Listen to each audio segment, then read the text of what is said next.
Welcome to the latest episode of Five on the Floor on the Five Reasons Sports Network. Thanks for joining us on your favorite podcast app, on Apple Podcasts, on Android, Spotify, or the Five Reasons YouTube channel. Also, make sure you subscribe to Off the Floor. That's our Discord server, $2.99 per month. It bypasses the $1 Apple upcharge if you click on the link that's in the description here. Again, once you get in, then you do need to pay. You can cancel at any time, but you do need to pay so you get access to all 10 channels, plus our exclusive stage shows, content that does not show up here on the podcast feed. We say it's the most heat anywhere for information and conversation. So click on the link. It's Off the Floor. Also, check out the great sponsors of the Five Reasons Sports Network. Includes Prize Picks. Use the code 5FIVE. Put down $5. You get $50 to play right away. You can play All-Star Weekends. If you want to go over on Herro's number, you can do it. You can play under as well if you want to do that. I unfortunately played Jaquez 5 points, and Rising Stars, he scored 4. But check it out. Prize Picks. Use the code 5FIVE. Put down $5, legal in the state of Florida. You get $50 to play. And now, today's episode.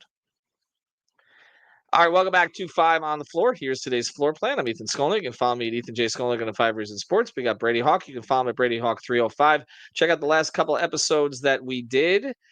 One was about whether or not the Heat should sort of lean towards keeping their lottery pick this year. So that one's up on the podcast feed for the past couple of days. And then I did one with Eternal Bass about the young player development. We went specifically through Ware, Larson, Jaquez, and Jovic. But today we're going to focus on Ware again. I've got Brady Hawk. You can follow me at Brady Hawk 305.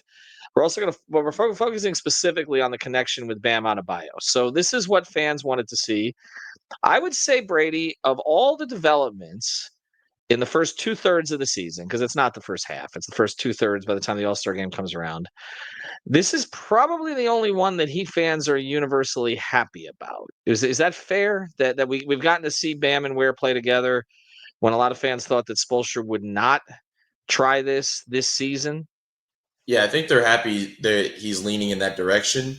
But I think they're also happy because it's one of the few developments that's like really worked. And that's kind of what we were going to talk about here is the fact that they've not only leaned into it, they've started it, they've gone into it, with different lineups around it throughout the games, but it's just found a way to work where it's not as clunky, I think, as some people projected it to be. Strictly because both of them have shot the ball better as of late, or like with them going to these two big lineups, they've allowed that to actually work. And I think both of the fact that they found these little, nuances where either one of them can catch it on the short roll and the other person kind of work that baseline. And I think they found ways to kind of work off each other where now, and that's what we're going to talk about later in the episode. To me, it's not really about Bam and Ware. It's about who you put around Bam and Ware.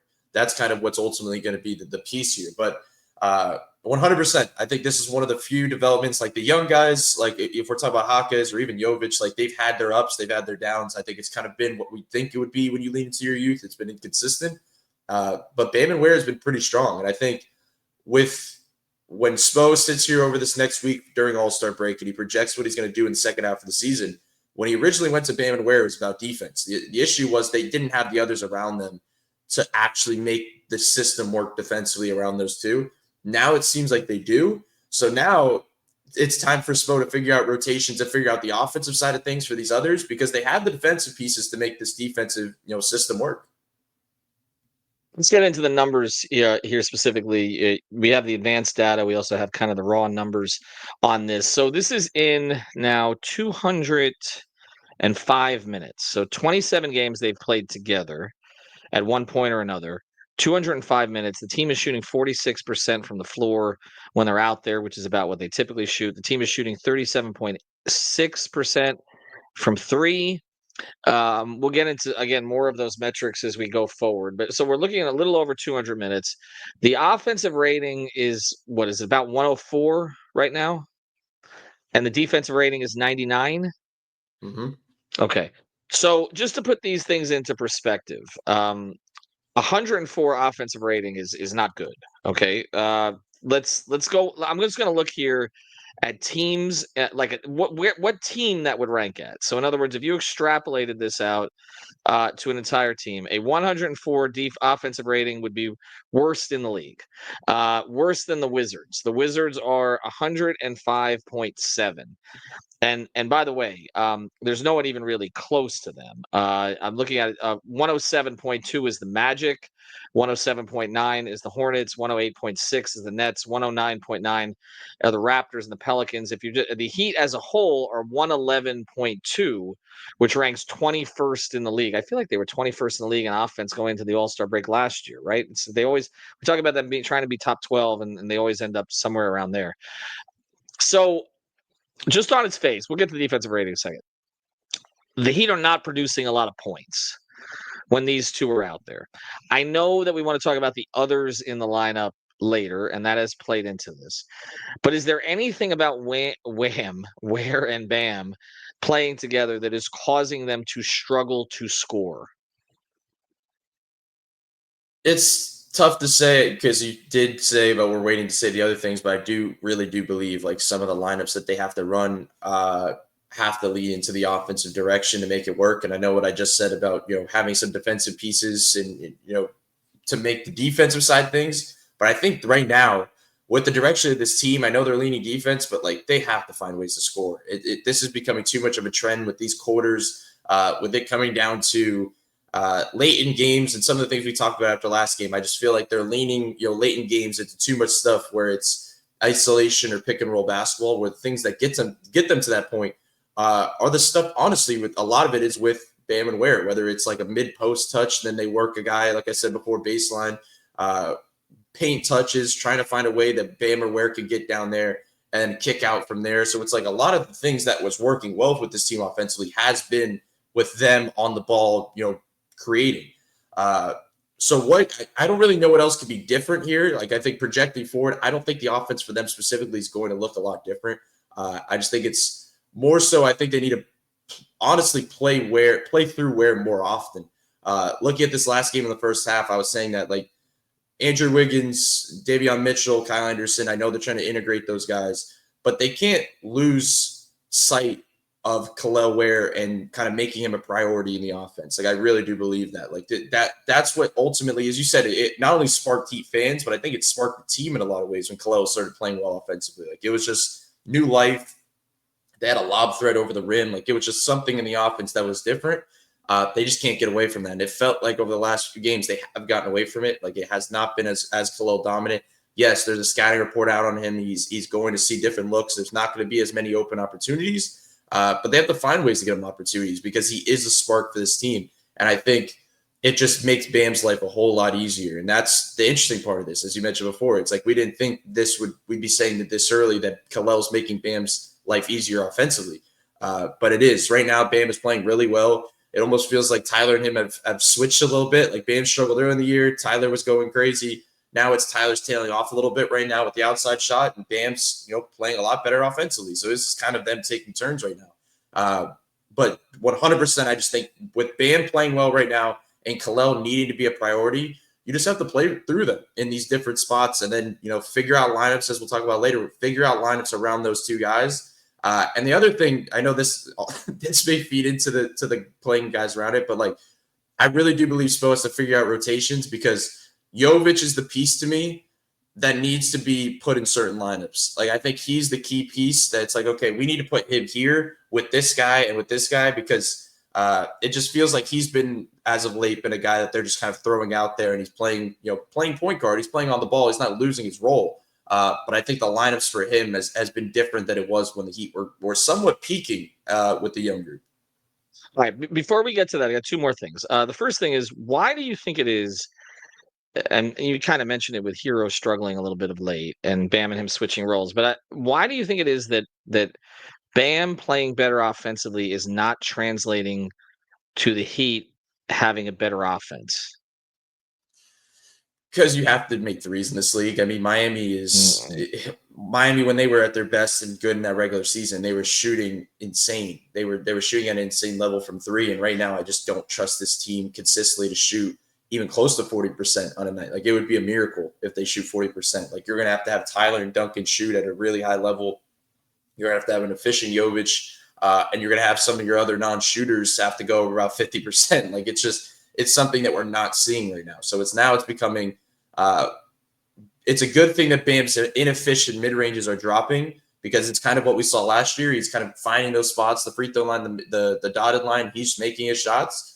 but that's not like the type of offense that's ultimately going to like get you out of games, especially when you're playing these teams like the Thunder, who, yes, you have a 10-point lead and you keep taking mid-ranges, but that team is firing threes every time down, and all of a sudden they build a run, and it's a 12-0 run off 4 threes, immediately. So they're still going to have to find a way to get Tyler better looks because it has not been comfortable for him as of late. Like, teams have attention on him, but it's not. It just, they had attention on him early in the season, but it's just, I feel like he's attacking more, and I like that. I like that he's getting to the basket. He had 7 2-point makes, I mentioned, in the second quarter this last game, but it's like he's gonna have to shoot 3 because nobody else in this team really is other than Duncan. That's the only way they're gonna be able to have to find an efficient offense. Well, you mentioned the Thunder, and you're right, because we see this. It's not just the Thunder, but these other teams have these flourishes against the Heat where, like you said, like 3 or 4 possessions in a row, they'll come down and get a good 3. We do not see the Heat do that. It's only if it's Tyler or he's actually playing Duncan for an extended period of time. And I think part of what's going on with Tyler right now, and we'll do a full Tyler episode here before the All-Star game, but I kind of feel like what's going on with Tyler right now is that before we talked about him making the adjustment and his reads, and if he didn't have the shot to get off of it, I don't think he knows who to go to right now. Like with the lineups that they've been throwing out there, the inconsistency, these players he hasn't played with a whole bunch. And so he is putting more pressure on himself, and they're putting more pressure on him because it's not even like teams have to scout this team with Jimmy on it anymore with the chance that Jimmy's going to play hard, right? Like now it's okay, it's just Tyler. That's it. And if Bam gets his, Bam gets his, they'll live with Bam being aggressive because I don't think they believe that Bam's going to be able to carry with 35 points or something else along those lines. They're essentially saying, we're just not going to let Tyler beat us. And there's really no other option on the team. Now, I know Wiggins is supposed to be somewhat like that. We'll get to that the next part of the episode. But that is, I think what's problematic here is that there is more that's falling on Tyler than ever before. And so there's another leap that he has to make. And this is the leap that I think is the most difficult for him because I think there's a certain physicality he's going to have to play with to get through some of this stuff. And we'll see if it happens. I do want to pivot, though, to the defense because we're talking about some of the negatives here because the offensive rating is not good. The defensive rating is excellent. The defensive rating with the two of them together is what you wanted. It's 99. I'm looking at teams around the league, Brady. The lowest defensive rating in the league, in other words, the best, is Oklahoma City at 104.5.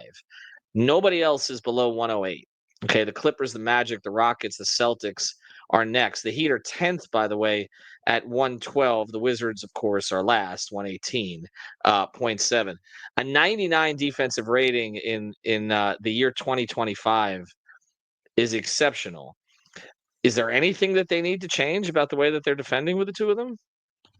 Not really. I mean, there were some things early on when they first went to it where it was unique because they were playing a really big team. I think it was like San Antonio, and there was somebody else they played that was big, and they were able to like actually like run switches with Ware and Bam, and it was just like an interesting concept because they haven't been able to do anything like that where you have a switch and there isn't a mismatch. So like there's that type of stuff against certain teams. It's been pretty strict to the just drop with Ware and Bam kind of moving around and kind of. You're never going to see Bam really on the perimeter anymore because once Bam switches out on the perimeter, they're pulling into the corner. So it's like that stuff is always going to be there. But I think it's a big credit. I know Bam is the anchor. He's kind of their main guy defensively, of course, but big credit to Ware because nobody thought he'd be this type of defensive piece this early on in his rookie year. And that's why the offensive flashes are fun. But I think the reason why he's so high in like the rookie of the year stuff and just being noticed among the league is because defensively, he's just been strong. He's been the complaints about his motor and stuff, but he has been active around the rim, deterring shots, getting blocks, containing, moving his feet, like all the stuff that you wanted to see from him defensively, you've seen. I'm glad that he's not in a ton of zone. I just feel like he's better off, I don't know how to say this, where it's like if you put him in a zone and you find him being lazy, like you don't want him standing around watching. You want him being active and in actions where he's constantly moving and being engaged. It just creates a better defense. So that's why either there's a balance. Like that's why we have to talk about what Spo has to figure out with the lineups because yes, the defense has been great. Yes, if you put Davion Mitchell and some others in this lineup to get around screens, it makes it look even better. But if you do that, how are you scoring on the other end? How are you going to be generating good threes? How are you going to be generating good shots and getting to the basket?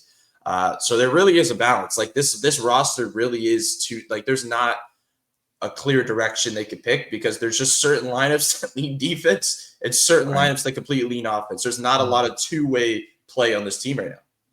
All right, and that's what we're going to get to here. We do want to tell you about a great sponsor. I've told you about him already. We'll tell you about him now for our Who's on the Move segment. Over at Cousins USA Moving and Storage, family owned and operated since 1996. They can service both residential and commercial moves, whether you're going across town, across the state, across country, and even across the globe. They have a 15,000 square foot private warehouse in Lauderhill, Broward County. The number one priority for Cousins Moving is transparency and being honest with their customers. They have a very low turnover, with most of their movers working for them for over 10 years. So find them online at Cousins Moving on Instagram, Facebook, and Twitter, or visit the website at www.cousinsusa.com/5RSN. They've got an exclusive offer through 5RSN. You get 5 free wardrobe boxes with your next move, so there's no need to pack your clothes away in suitcases. Just mention 5 reasons. And now, who's on the move? All right, so a little different now. We're not in transaction season, although I know some fans wish we could just fast forward to it. Who should be on the move to play with this lineup more often? We know Tyler is going to be one at the start and at the finish. We believe Wiggins is going to be one. Played in 2 games, missed the 3rd game. I think we saw some of his limitations in the first couple games. Again, I'm not giving up on it. He's obviously been a player who's been very effective in an NBA Finals. He was a former number 1 overall pick. The handle is not that strong. That's something I think that jumped out to both of us. He's always been kind of a little bit of a streaky shooter, although he has the capability to be a pretty good shooter from range. But I mean, are we to assume are we just to say, okay, the two of them, they're going to be playing with Herro and Wiggins, right? A lot. So you're shaking your head, so maybe you don't think so. What do you think? I mean, in terms of that 4-man pairing. I think so. Tyler's obviously included. I mean, they need the shooting, they need everything that he provides offensively. Wiggins, I think we'll start with them 100%. But when you talk about best fit, I don't know if I think that. I don't think Wiggins makes the most sense for Bam and Ware. I just don't know offensively.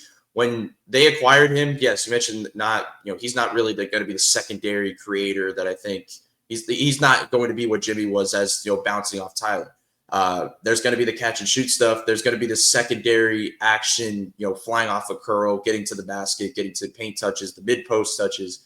But with all that said, I think that just has shown like a little bit of a crowded space offensively. Like if he's just curling and trying to get to the paint, or if he's getting that mid post touch, Bam and Ware kind of standing on that weak side, just standing around. I don't think it creates for an efficient offense with those 2 bigs.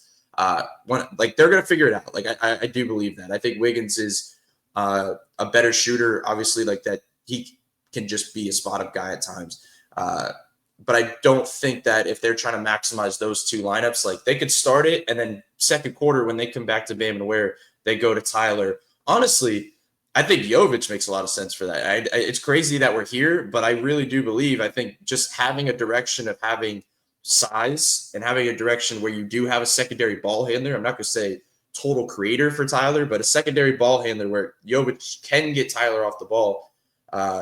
And if you really want to get crazy, I mean, then you can, I think those are your 4 at that point when you swing back.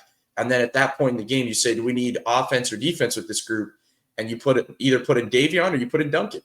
And I think it's really could be that simple. It sounds crazy. I mean, if you say Tyler, Duncan, Jovic with those 2, are you going to have a 99 defensive rating? Probably not. But maybe at that point in the game, you just have to find a way to score. Because I've watched too many games as of late where I'm sitting there saying, like, they need to find a way to lean offense and figure out a way to score. Because I don't care how many stops you get. If you're not getting a bucket on the other end, you're not going to win. So Davion and Duncan are the same guys to me.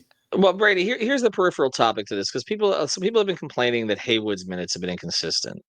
Mm-hmm. But I think in part, and there have been times he's struggled a little bit more than in the past, but I think in part it is because of the Bam Ware pairing, right? Like, how are you going to play Haywood many minutes with the 2 of them? The spacing is not going to be. I mean, I know Haywood can make a corner 3, but the spacing is just not going to be there. Like, is he the guy it seems like he's the guy who's been squeezed in all this? Even Burks is playing more. Yeah, he has been. I think it's actually funny. I was just looking at the numbers with him. If you plug in Haywood next to Bam and Kel'el, it's a 106 offensive rating and 104 defensive rating. It's better than you think. Yeah. I just think it. At least when you plug in Haywood, yes, he's just going to be staying in the corner, but it's like it's not as bad for spacing because Haywood's not moving around the board offensively where he's driving into the paint or flying off and pulling defenders down. It's like he's just going to be in the corner, as you said. And I don't think that's always a bad thing. If you have a valve in the corner where you have a defensive piece, but he could also sit there and knock down a corner three, and maybe they'll help off him, but at least it's an open three. I don't mind it as much. I just think the issue with it is when it just gets too jumbled up offensively with certain lineups. So maybe they could lean into Haywood. I don't really know. Like that's why we probably should do a whole other podcast on how when they break away from the All-Star break, what does their rotation look like? I really do think we should do that because it's like that's what we have to figure out here. That's what Spo has to figure out moving forward. And not only the rotation, but as I said in the last podcast, it's more about the substitution pattern. It's more about the lineups they can get to. And that's like kind of what we're hinting at here. So like Haywood's a guy that I don't mind, honestly, in that lineup as much because that means you could definitely lean into Tyler and Duncan. And you can run Tyler, Duncan, Haywood, Bam Ware again. I know a lot of this, what we're talking about, is like not including the new guys. But I think the new guys, as they get integrated, are going to have to kind of get mixed in a little bit after Mike uses their positive lineups, and then they can find the positive lineups from there. But I think they've kind of thrown these new guys into the fire where they acquired two new guys and throw them in the starting lineup, and you're expecting it to look great offensively with not a ton of great offensive talent to begin with. It's just not gonna happen. So and one of their big offense generators was because Wiggins didn't play, was Kyle Anderson got minutes, and he was actually they ran a lot of offense through him really in his first extended action. He played and didn't play particularly well in his debut, but in his first extended action he played a lot. All right, I'm just gonna do up down with you here before we close. Okay, so we have Ware and we have Bam. All right, so I'm gonna say putting around them, starting, closing. Yes, no. Okay. Jovic, starting. So you're asking me if I think he's going to start with them? Should he? No. Okay. Closing. Yeah. Okay. Tyler.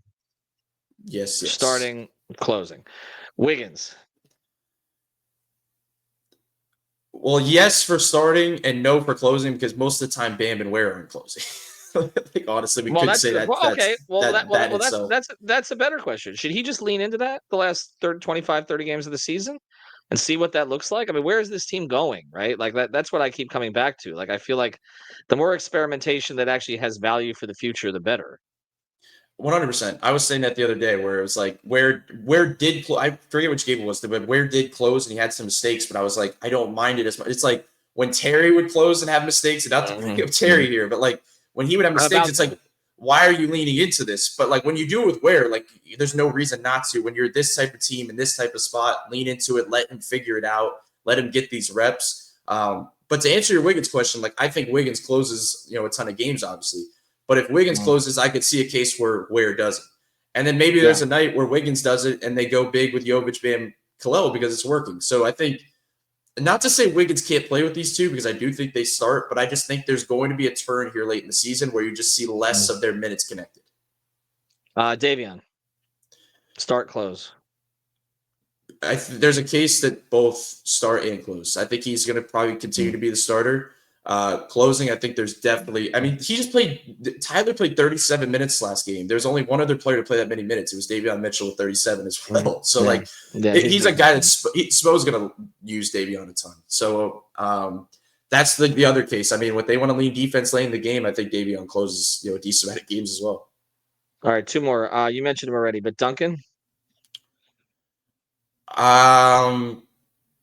I mean, he's probably not going to start or close, to be honest. I mean, I think they're at that point now. It's unless they really want to lean offense and they say, forget the Davion Mitchell starting experience and they put him on the bench and they take Terry out the rotation, which I think is ultimately probably where a lot of fans are. They could do that, but I don't think they will ultimately. And closing, Duncan's not really closing many games anyway. So I think Duncan makes the most sense next to them in the middle portion of the game, really. Like I really do mean that. I think he's the guy that needs to come off the bench. and spark things as he's been, many times this season. But I do think his minutes have to be linked with both of them, to be honest. I just think this team needs overreactions to make this lineup work. So try to link them as much as possible. And it's tough when you're not starting him. I mean, there's less minutes to go around. That's my concern is he's always the guy who gets forgotten, and then we're like, well, what happened to the offense? And then you have to bring him back in. And I know there's going to be some nights that aren't great, but there is no one else who can really do what he does. And so we've been through this cycle now for the past few years. And the last one, I think you kind of answered the question here already. But is there any lineup that you can see that would work with Terry Rozier in it with the two of them? I mean, not started. I mean, he throws a decent lob to Ware, right? Like he does. I always before the season, I thought Kel'el would benefit more from Terry. Like I thought they would work well together. I thought that was going to be one of the more fun pairings just because of that, because Terry's willing to throw the lob. I said this before, but it's funny when we're talking about the offense and Tyler and find that secondary creator. When Tyler was given this role before the season and they laid it out for him, this whole entire role for him was built based off the fact that they thought Terry was going to be that secondary creator that they can, bounce back and forth with. And then now they're sitting at a spot where this role that was built for Tyler, there's not a secondary creator. Like Wiggins comes in, but I'm not calling him like a secondary, usage creator on the ball. Like he's not going to be that. Jovic is a secondary ball handler, but he's not going to be a secondary constant creator. So it's almost put them in a spot where if Tyler's getting overplayed, it's led to some of the stuff we've seen late in games because there isn't that secondary guy. Bam's gotten it going as of late, and yes, he's a creator, but it's just different when it's not perimeter based. It's just it's not exactly the same. So to answer your question, I don't really know. I definitely don't love the two big lineups with Terry. I mean, maybe defensively just because it can cover things up if he botches getting around a screen. But offensively, I think it's worse spacing for him when he. I mean, I don't really know what spaces of the court he wants to operate, but I do think there is a point where when he plays off the catch, we've said he does look better. So I just don't know if the two big lineups fit that. Like I said, I really do think, I wonder if they would lean into it because as you talk about it, we talk about the lineup. I almost wonder if you go Tyler, Duncan, Wiggins, Bam Ware. You bring Davion off the bench and play him a ton of minutes defensively and mix him in these different lineups. Then you figure out, Duncan Duncan starting. Nico off the bench. I mean, he could run, second, the second unit ball handling and run offense and stuff. Maybe Hawkes, maybe who we haven't really talked about. And mix Hawkes or Haywood or these other guys in. If they lean in, and I just think if they lean into to Terry on the outside of the rotation looking in, they could be more creative. Like they really can. I wonder if they were to do that. The only way you bring Davion to the bench and Duncan to the starting lineup is if Terry's not playing. If they still continue to play Terry off the bench, then it's going to be Davion starting. It's going to be Duncan off the bench. And it's going to probably be a similar look to what we've seen over the last few games. The one thing I want them to do, or I want Spoelstra to do, he's got to separate Rozier from Jovic. I don't like those minutes at all. I haven't even looked at what they are, but it just feels like when Nico's on the court, like what we want to see them lean into with Jovic is him on the ball, and it does not happen when Rozier's out there. It just doesn't. Like you're eliminating the upside of Jovic in those situations, and in some cases they've been coming off the bench together, and I can't stand it. It's not. Did you look up the numbers? Yeah, when you said it, 105 offensive rating and a 113 defense rating, so a minus 7.7 net rating. So worse than the league offense, although the same as Bam and Ware together, and then defense that is not ideal either, or worse. Yeah, it's not. It's just look. It's not a look they should be going to, and I just think there has to be an addition by subtraction thing here. If they had won one of those two games without Rozier, I think it would have been easier for Spoelstra to do. But there is a break now, so let's see. And like you said, he's fallen in love with Davion Mitchell already, which we kind of figured was going to happen. So it's a question of okay, who handles the other ball handling reps? But some of that is getting Herro off, getting Herro free so that he can, and so he's kind of been a turnover machine lately. And again, that's been because of a lot of the other factors we've talked about. All right, Brady, we appreciate it.